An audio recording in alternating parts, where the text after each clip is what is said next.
as the 20th century dawns, what do you do as a politician about the rising labor movement?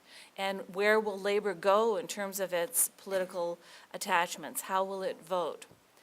African Americans are experiencing, by 1912, what they call in African American history the nadir, that is the low point of African American history. And that is, we remember, Reconstruction comes right after the Civil War, but it's really by the 1890s that the Democratic Party in the South has organized itself to take the vote away from blacks in the South. So disfranchisement is a Democratic Party accomplishment of sorts in that time period. Will a candidate in 1912 defend that? Will a candidate in 1912 attack that? What will you do about this circumstance, which is that it's dangerous for a black to try to vote? Clearly, some people still do it in the South. So that these constituencies, elections are not just about parties and not just about candidates, they're partly about social groups that come to maturity and demand to be heard. Okay, as a preface, that's kind of a social historian introduction, but with Theodore Roosevelt, who was the subject of the biography I wrote, he would like to be the center of this talk, because he liked to be the center of absolutely every conversation. They said he wanted to be the bride at every wedding and the corpse at every funeral, and that's, forgive me if we hear more about Teddy than we do about Woodrow Wilson in this discussion. Because TR is the dominant personality in the election of 1912. And let me preface that and explain why he is the dominant personality in 1912, although he does not win. He became president in 1901 when William McKinley was assassinated. He made headlines as president advocating a regulatory state, busting trusts, and standing up to monopolies. Now, economic historians will tell us that, in fact, he certainly didn't solve all of the problems of monopolies, and that some of his attempts really didn't rearrange economic power in as dramatic a way as it appeared that he did. But in cases like the anthracite coal strike, where miners struck for better wages, union recognition, and basically the right to collective bargaining with the coal industry, it was TR who said, and told the coal industry and the bankers who owned them, you had to negotiate. And so TR became a hero to portions of the labor movement, even though in the anthracite coal strike, the strikers didn't get everything they wanted. Labor gains a little bit of credibility because TR intervenes in this strike. So it's clear that as the Samuel Gompers and the AFL start to organize in this time period and make some headway, that TR would like to court labor, but he is a Republican, and the Republicans in this time period are not especially a pro-labor party. So what happens when TR's president? He's elected on his own in 1904. There is no constitutional amendment banning a third term when he is president. He could have run again in 1908. He was quite popular with voters, but Congress was pretty sick of him. He believed that he really shouldn't stick around.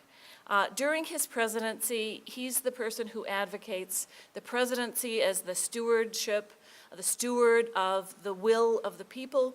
He worships Lincoln, uses as many Lincolnian ideas as he can, but this is a difference between progressive era presidential scholars. We claim that he invented the modern presidency instead of FDR, and that's we always disagree about these things. Our time period is the most important, of course.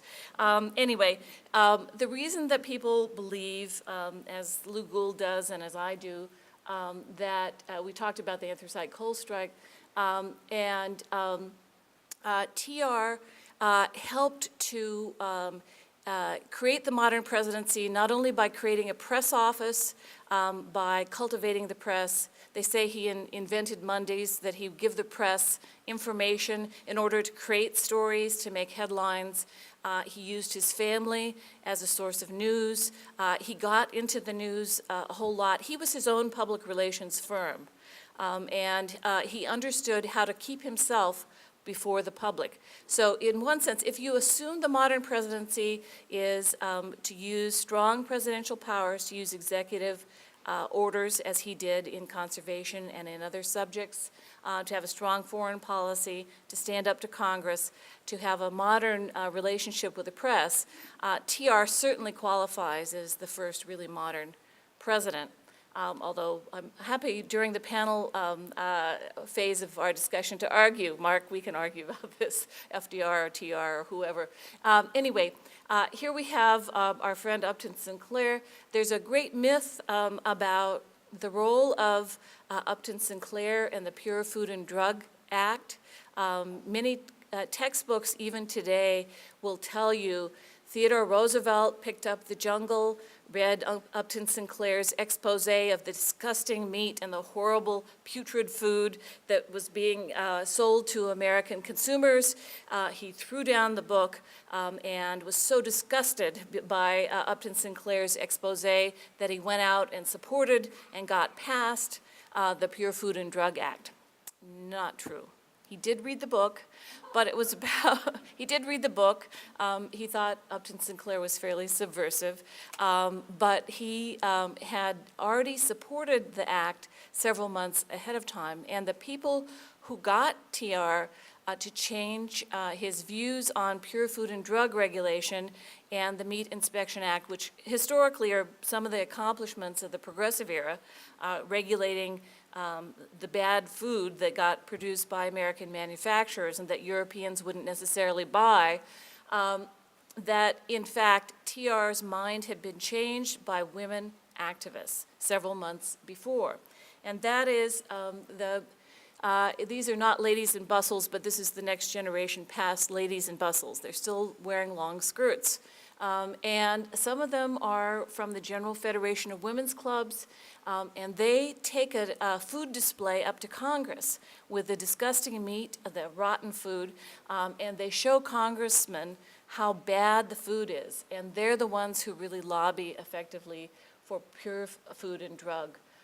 And TR is not, he's kind of a guy's guy, so he is an unlikely person to discover women as a constituency, but he does. And he works with them because sometimes they're the only people who will work with him on a lot of political issues. So he uses not only Upton Sinclair, but he certainly uses his female allies. There are a lot of accomplishments that progressives won in this time period and that clearly moves the political conversation to the left in this time period when TR is president. He does not support all of the gains of the progressives. He does not. He considers some of the progressives kind of wild-eyed characters. He calls some of the journalists who are exposing things, he labels them muckrakers, and he doesn't mean that as a flattering term, even though some of them are his friends and will do his bidding. So TR has a complicated relationship with reformers, but it is true that in this time period, progressive reformers on the state and national level make consumers less likely to die of arsenic poisoning. They make them less likely, your children were less likely after the progressives finished with this reform period of getting TB from the milk. And those are mothers' clubs that lobby for cleaner pasteurized milk. Cocaine in medicine was a routine thing in this time period. Now, iodine and salt is not a problem. I don't want you to get nervous. They put iodine and salt because that would make things healthier. So TR, as president, finds himself very frustrated because there are certain ideas that he comes to by the end of his presidency that he can't get Congress to agree to. But he leaves the White House in 1909 and turns the presidency over to one of his closest friends, William Howard Taft, who has to get a special bathtub because he is so large. But TR was only 50 when he left office. And whereas he hunted big game in Africa in 1909, partly to collect specimens for the Smithsonian and other museums, but also because he liked to hunt, TR said that he was going home to retire to Sagamore Hill, that he was out of politics. Well, we know that this was not what happened. And it's also, when you look at him in 1909, this is not what, he's a very active fellow.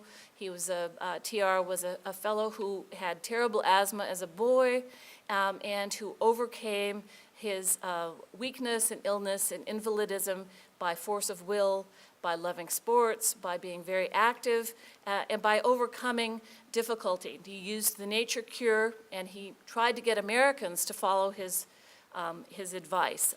He's the person who took a 50-mile ride in the snow on horseback as president. His daughter Alice claimed that the Kennedys, with their hikes and their athletic events, were trying to copy her father.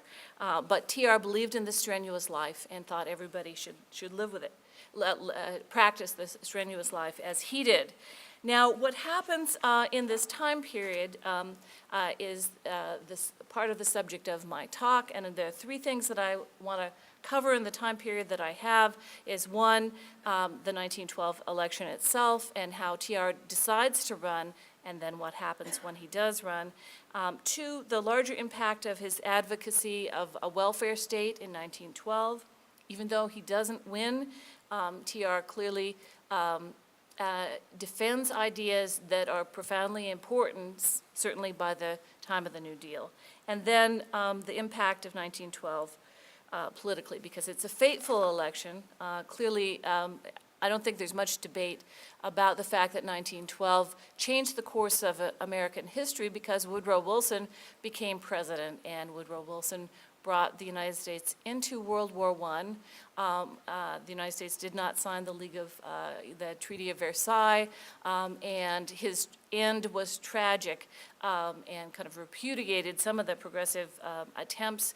But clearly it's a fateful election, partly because it's the first national conversation about should America be like other Western nations and have a welfare state.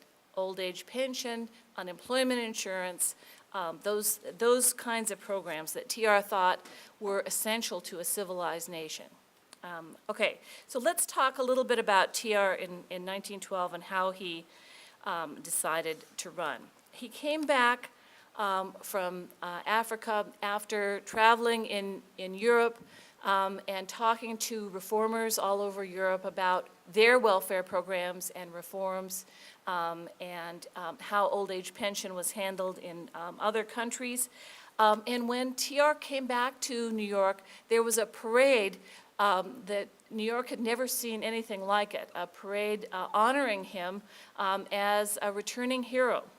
He was not prepared for the fact that he could not retire as a private citizen, because the press came to Sagamore Hill and popped up in his garden, popped up to ask him questions about politics when he went on walks.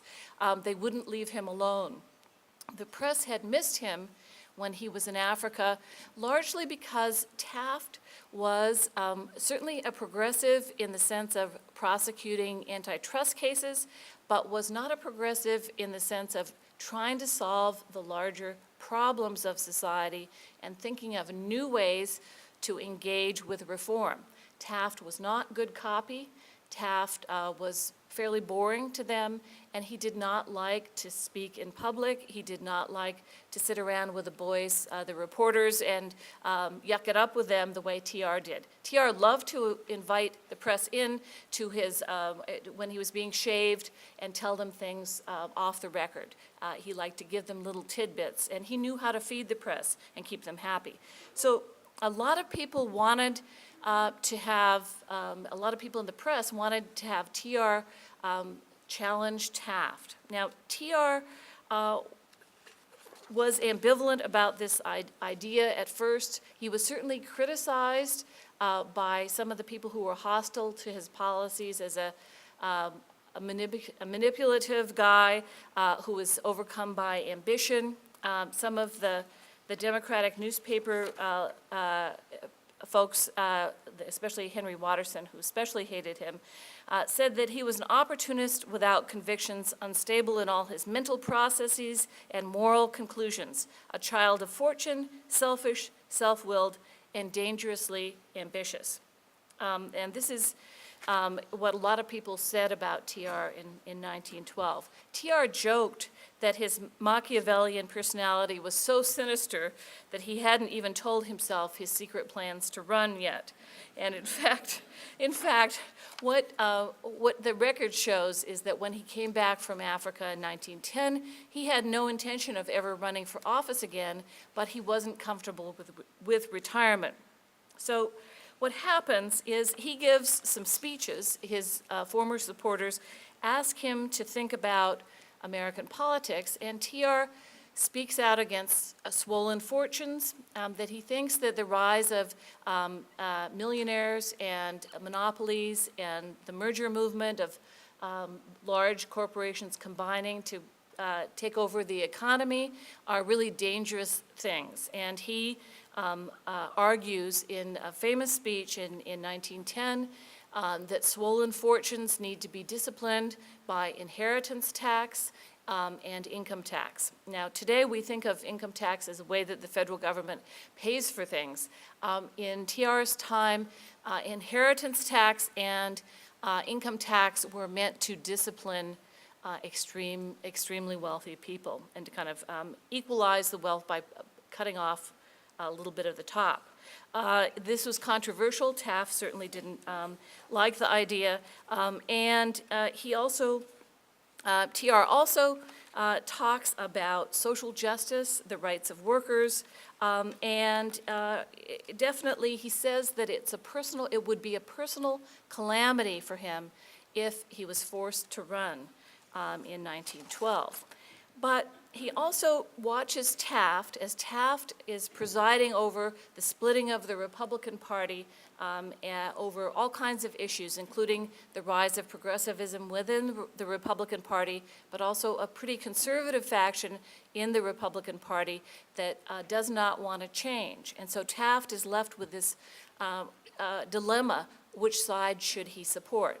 He chooses the stand pat side, and he purges, that is, he calls some of the insurgents non-Republicans and pushes them out of the party. Theodore Roosevelt is very angry about that because some of those progressives are his friends. And so TR becomes an editor in a social gospel magazine called The Outlook. And it's a congenial home for him in his leftward years, and he's able to talk about things like unemployment insurance and old age pensions and how places like New Zealand and England and Germany already have them. He defended workmen's compensation laws, the 8-hour day, labor's right to organize, and the elimination of privilege. Now there's a big task for you. And so TR is pushed towards running by three things, and I'll be very brief about them. One is that Taft supports the idea of arbitration treaties. We can flip ahead here to Taft. This is Teddy cultivating the press. This is TR's family, and TR is the most important conservation president until FDR, and saves a lot of animal preserves and trees. He's very frustrated when he's president that mostly employers and the courts block state laws where they try to establish minimum wages and shorter hours, and that some of the programs that state reformers try to get passed are blocked by the courts. So TR affiliates himself with a lot of the progressive reformers who believe in making America more democratic, increasing primaries instead of caucuses, the initiative and referendum that have been mentioned. And here's TR standing on a kitchen table giving his new nationalism speech. And here's Taft.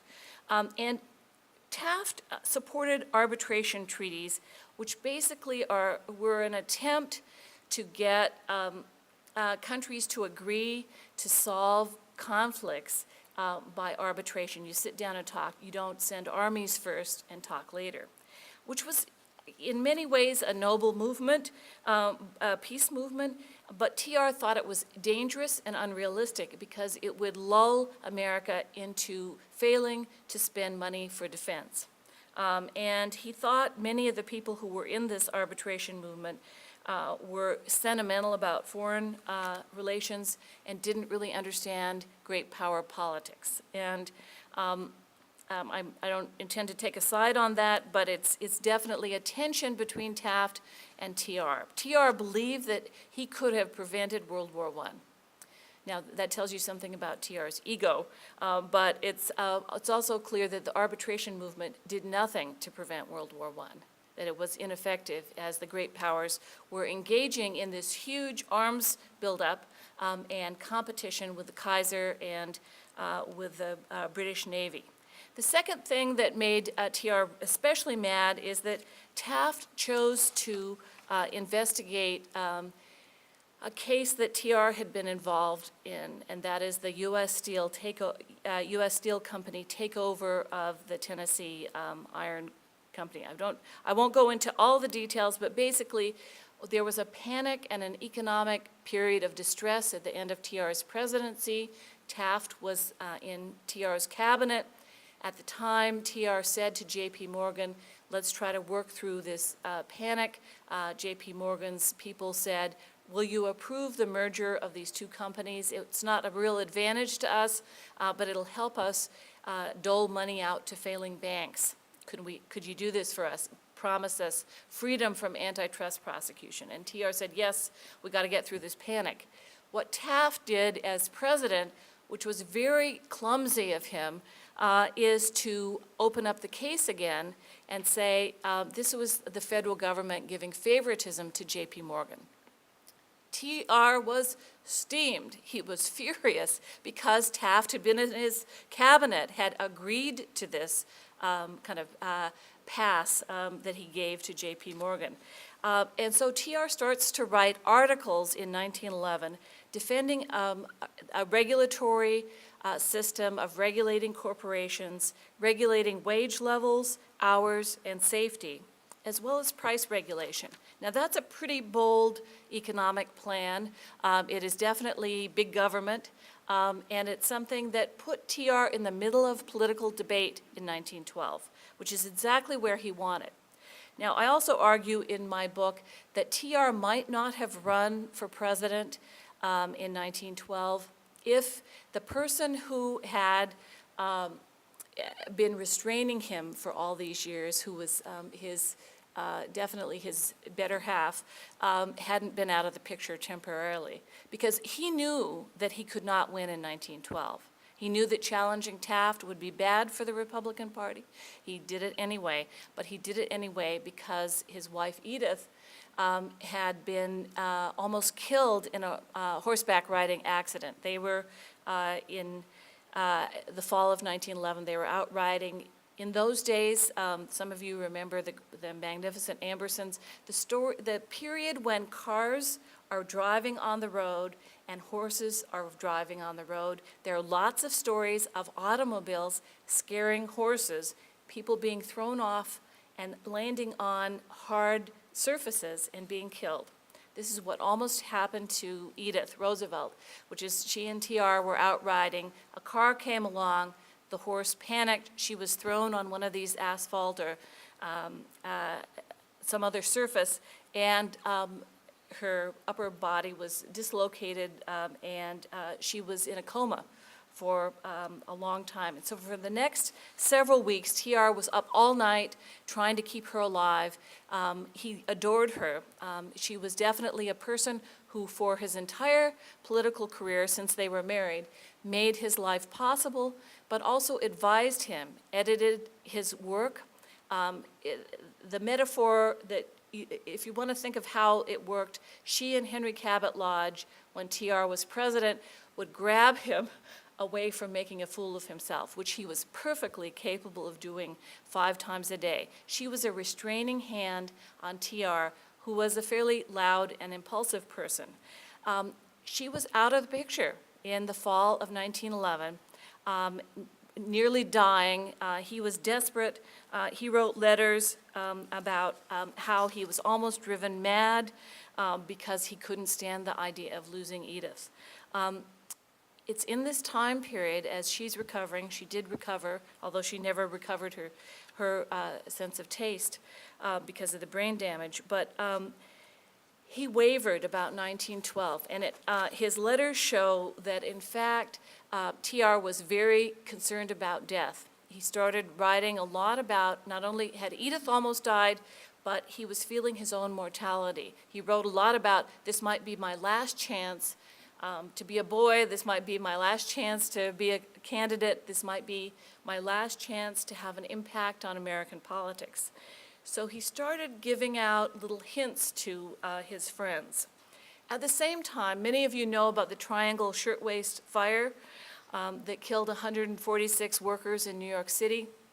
He was very much influenced by that, which is that because of lack of state regulation, even though the state legislature had tried to stop the textile factories in New York City from locking the doors, locking the workers inside, and had tried to regulate, the courts had thrown out that regulation. So this fire broke out in the Triangle Shirtwaist factory, and the young women were locked inside and burned to death. If you ever see the PBS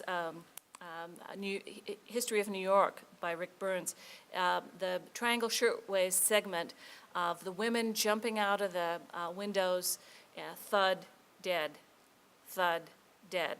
This really upset TR. He recommended Francis Perkins to be on the commission that investigated what do we do next? What do we do next to stop workers from being burned to death because employers will not unlock those doors? And the state seems to be helpless because the courts will not allow regulation. So in this time period of 1912, TR argued that it was the responsibility of every true man to protect women and children. Now, a lot of times today, you will hear conservatives, George F. Will and people like that, refer to the welfare state as the mommy state. And, oh, well, people are so weak, they have to turn to the federal government to take care of them. Well, if we could bring TR back, he would be very angry about that characterization. His view of the welfare state was that it was the daddy state, and that is any true man. He believed in manhood. Manhood was a big issue for him and many people in his generation.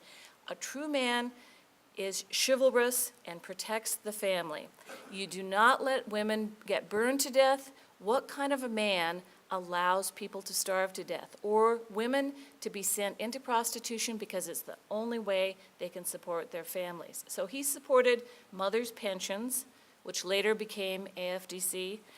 He supported many of the daddy state welfare proposals, and he did it because of that argument he made in 1912 that you have to protect the weak. Now, I've got to move forward here a little bit faster.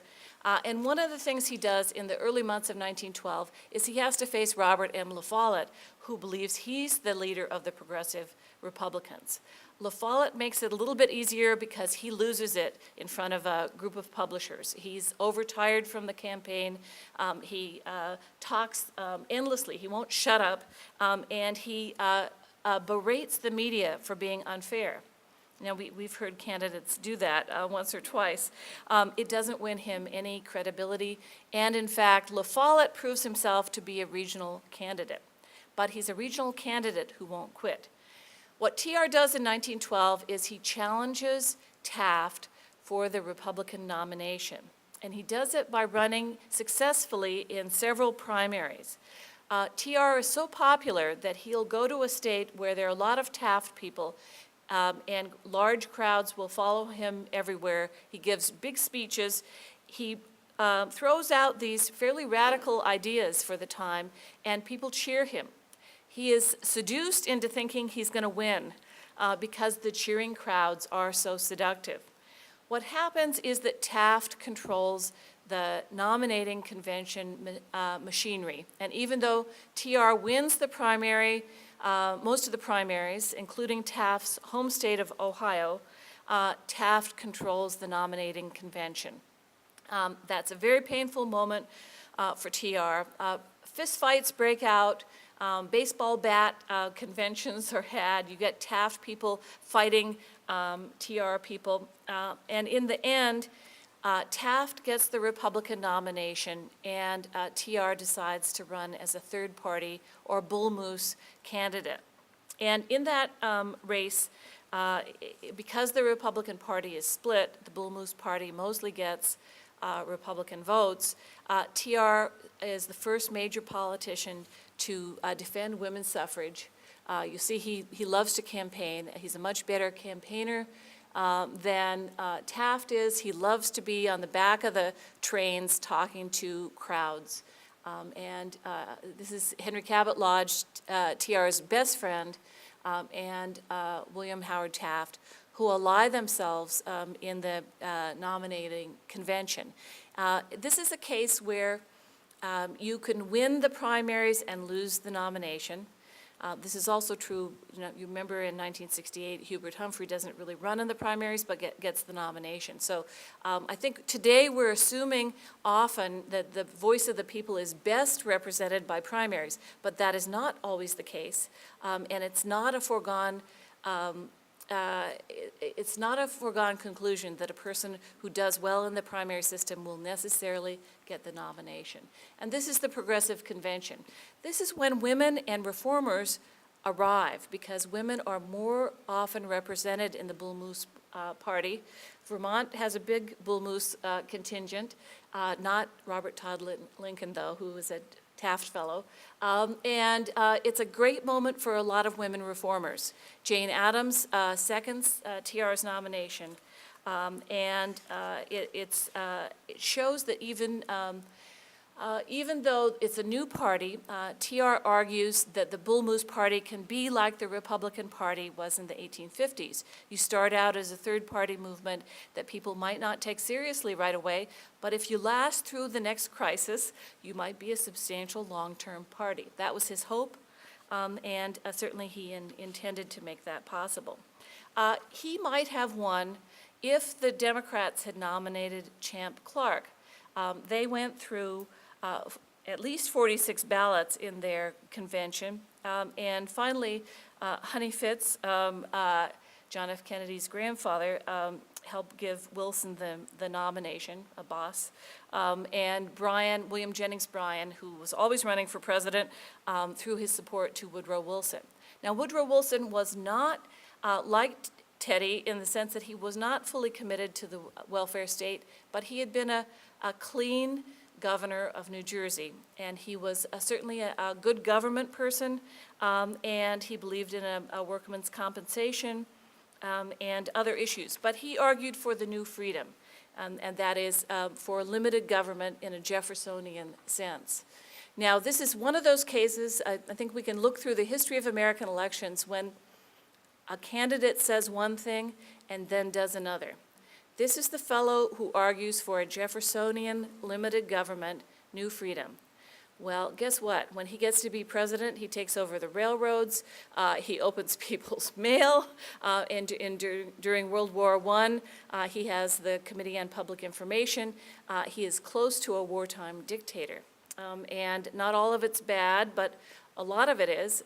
And so the voters are sold one thing, but they get something very different in Woodrow Wilson. As the campaign goes along, with Wilson nominated, TR knows in his heart he's going to lose because Wilson is a progressive. So as the fall campaign proceeds, a lot of the venom is spewed between Taft and TR. They call each other puzzlewit, demagogue, fathead. It's not pretty. And it's painful to them. People come upon Taft sitting and crying because he is so hurt that the friendship is broken down so painfully. TR is almost killed in this election. An assassin comes up to him in Milwaukee and shoots him at close range. And because so many people have accused TR of being insincere and ambitious and instrumental, TR takes this as a challenge to his manhood.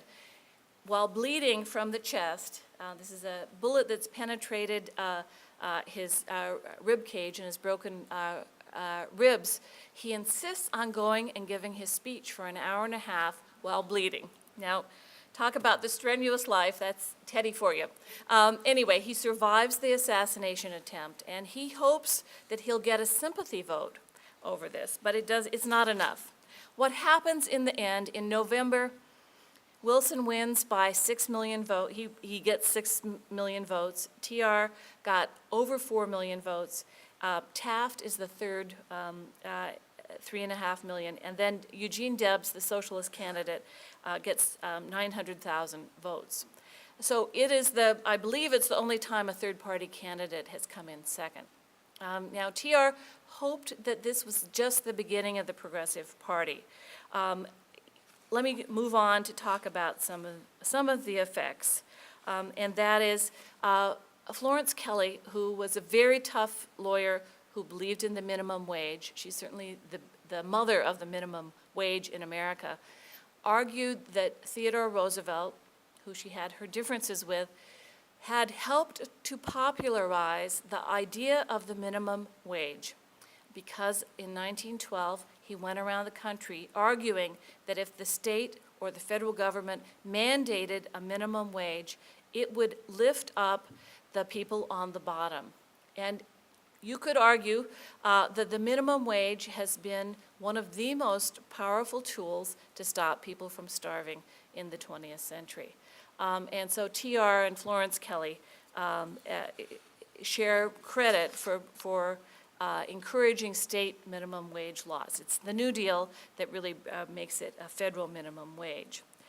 It's a fateful election as well because the Democratic Party becomes a bigger tent. And that is, even though it's got the very conservative, kind of racially oppressive Solid South to it, it's also got more northern liberals, it's got progressives, there's more room in the Democratic Party for labor after Wilson becomes its leader. And the bad news about Wilson is that he brings racial conservatism to the White House and approves the segregation of the federal government, and certainly is no friend to black people. So the postponement of the Democratic destiny of civil rights kind of redeeming itself in the 1960s is postponed because of Woodrow Wilson. But the Republican Party has to decide what it wants to do with its bull moose problem. That's an issue it takes up in 1916, and it really tries to integrate some bull moose ideas. By 1920, when TR intended to run again, TR died just before the 1920 election, but there was some chance that the Republicans would have had a kind of a fusion policy in 1920 of trying to take some of the bull moose ideas and running with them. Okay, well, the primary system is also vetted by the progressives, and that idea of the people speaking and direct democracy is something that the progressives very much believed in. So if we can blame the progressives for initiative referendum and the spread of the primary system, those things have had mixed results. The anti-tax movement used the initiatives, and in California and Massachusetts, and small organized minorities have used initiative and referendum. So it's not clear that the majority democratic impulse is served by those progressive techniques. We look back on 1912, clearly it was a turning point, and the United States turned towards progressivism, but very moderate progressivism. So let me stop here, invite questions, and I know this has been a lot of talks here. I'm sure you're all exhausted. Anyway, thank you very much.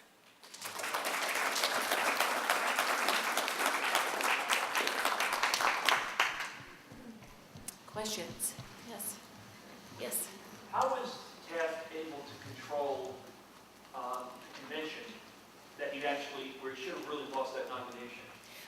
He arranged to have one of his people appointed chairman. He arranged to have his people control the credentials committee, which decided that there were almost 250 contested delegates, that many of them should have gone to TR. But because he was able to, the sitting president controls the party structure and could have his delegates appointed to credentials committee. So that's how it happened. TR had his folks walk out of the convention. They were so mad, very mad. Yeah, Frank. Kathleen, that was a great talk, and it brings to mind two things about the two major individuals, Taft and TR here.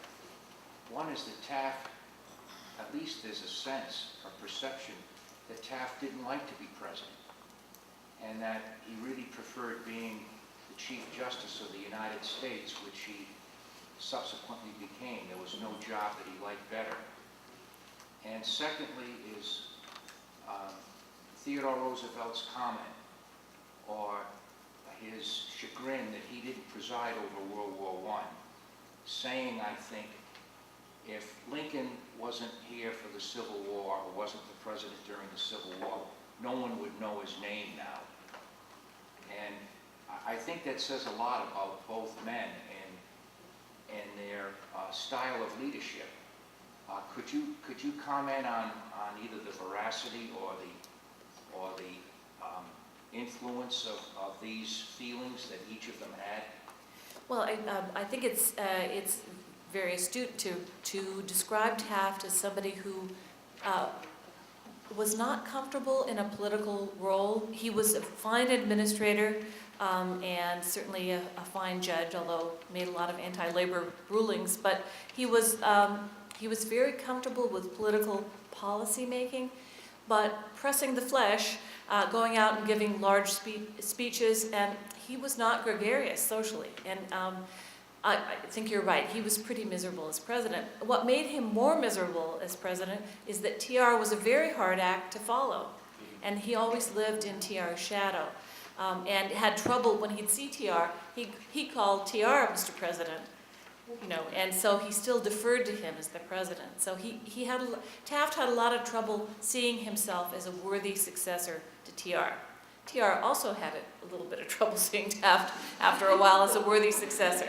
And so that's, you know, it takes a really big ego to run for president. I think, you know, when folks charge TR with being ambitious, I would read those charges and I'd say, well, who do you think runs for president? You know, it's not like, you know, wallflowers don't run for president. And that's, of course, TR was ambitious. With TR, you know, it's clear that TR had a very large sense of wanting to be like Lincoln. He needed a war to be as great as Lincoln. He wanted nothing more than to be like Lincoln. He admired him very much. And he didn't really get a war. And it was one of his regrets. He thought he had the presidential greatness and wisdom that Lincoln had. I don't know whether that's really true, but he thought he could manage a country as well as Lincoln. I'm sure you know the stories about John Hay giving a lock of Lincoln's hair to TR on his inauguration morning, and TR treating John Hay, who was a friend of his father's, TR Sr.'s, who also was a strong Lincoln Republican, that TR did a lot to connect himself with Lincoln in almost a kind of superstitious way. It's the ring with Lincoln's hair. He cut boxwood at Lincoln's home in Illinois and brought it and planted it at Sagamore Hill. This is not something you usually think about with TR being superstitious enough to have little pieces of Lincoln touching his life, that he admired him so very much. But you would be better than I would at answering the question of, would Lincoln have been great without the Civil War? Would he? I don't think so.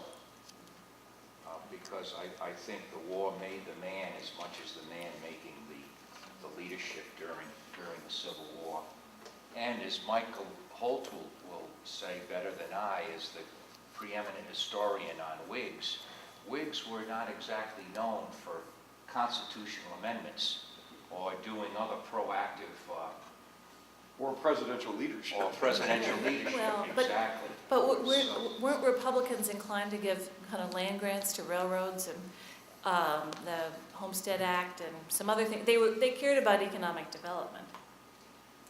So maybe he would be remembered as a good person in terms of economic development, encouraging economic development. I guess that wouldn't make him a very great president, would it? But anyway, we're lucky that we had Lincoln during the Civil War. Yes. You made the comment that T.R. thought that he could have prevented World War I. Would you comment on the differences between T.R. and Wilson, say, after 1912 on international issues?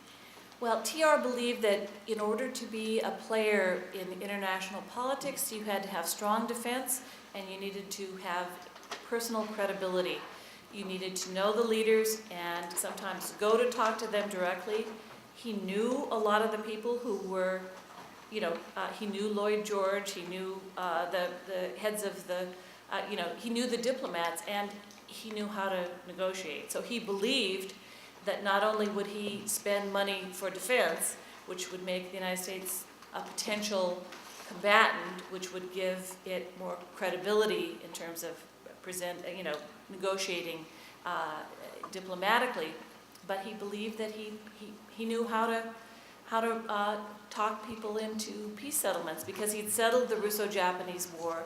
He had averted the war, the potential war between the French and the Germans in the Algeciras crisis. He believed that he had the diplomatic skill. Well, I think that's a little egotistical on TR's part, but he believed he could do it. That, those two things, defense and diplomatic skill. So. Yeah, I would like to follow up on that, in a sense, get to part of the question I was going to ask. Given TR was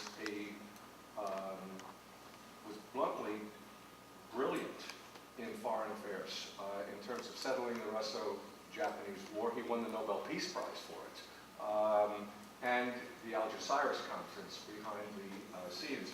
And I'm in that group of historians who does not think very highly of Thomas Woodrow Wilson.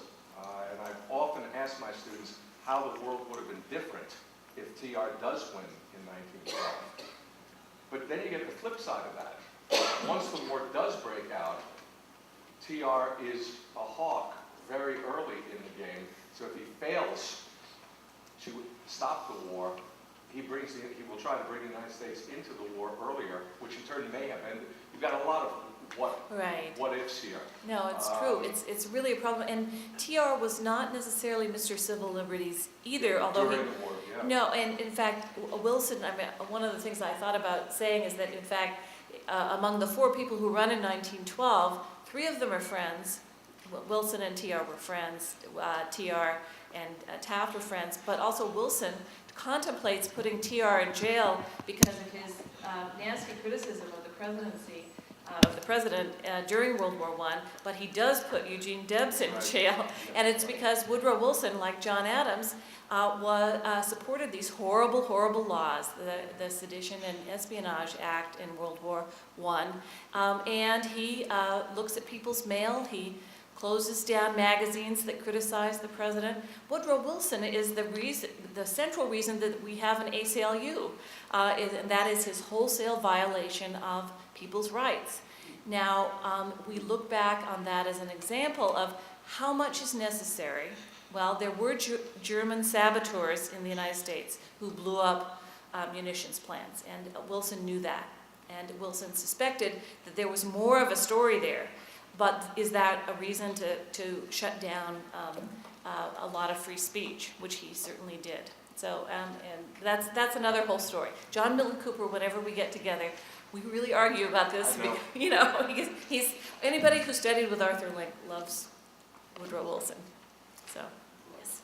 I read that the Japanese very much resented the terms of the Portsmouth Can you comment, talk about that? There were demonstrations against, the Japanese resented the results of the Russo-Japanese settlement, the Portsmouth Treaty. And it's partly that they had assumed that they would get a big indemnity and that national pride required, since they won the war, that they would get some money. They needed the money. And so the compromise that TR arranged did not satisfy them, so there were demonstrations. On the other hand, TR was very respectful of Japan in ways that other diplomats were not. And so he had a better relationship with them. Some people argue that when he sends the American Navy around the world, the Great White Fleet, that he did it to kind of scare Japan, or kind of a little saber rattling, because he feared that Japan, after beating Russia, would, go and beat somebody else. But in fact, I think Japanese diplomats knew that when TR was president, there was somebody who understood Japanese culture and respected Japanese culture in a way that no other president did. So I think that was an advantage. The fact that he was friends with his fellow William Sturgis Bigelow, who was one of the people who bought a lot of Japanese art for the Museum of Fine Arts in Boston, and he had studied Japanese culture. So TR, like the samurais, you would expect that of TR, and I think that certainly communicated itself to Japanese leaders. Yes, Michael. If I recollect correctly, 1912 was the best showing the Socialist Party ever made in a presidential election.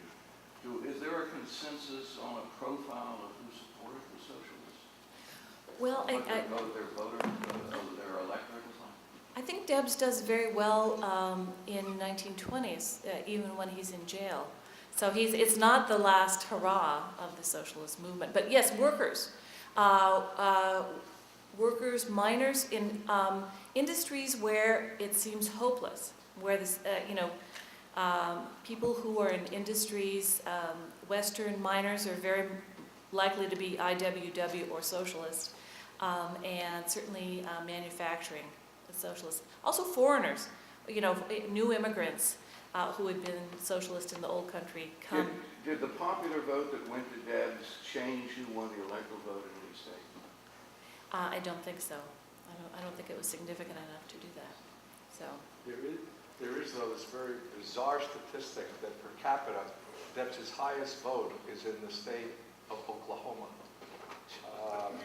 And James Weinstein, I believe, points out that there's this old populist streak.